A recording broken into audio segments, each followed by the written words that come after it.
జయ Veerabhadra sir నమో నమ.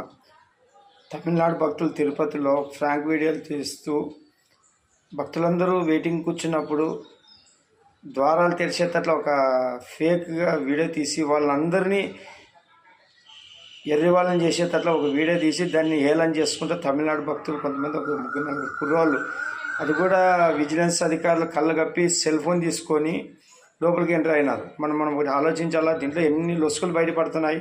Vigilance అధికారులు ఆ సెల్ ఫోన్ ఎట్లా పోయేటట్లా చేసినారో, వాళ్ళు ఎంత నెగ్లెక్ట్తో పనిచేస్తున్నారో అర్థమవుతుంది. ఇంకోటి, ఇది ఈరోజు ఒక హెచ్చరిక కింద తీసుకోవాలి. వెంకటేశ్వర స్వామి అన్నీ చూసుకునే అవసరం, మనల్ని ఎందుకు పెట్టినాడు జీతాలు ఇచ్చి అది చూసుకోవాలి. ఇంకోటి, ఇటువంటి వీడియోలు తీసి ఫ్రాంక్ వీడియోలు తీసి యూట్యూబర్లు ఉంటారు కొంతమంది, ఇంకోసారి దేహశుద్ధి చేయాలా.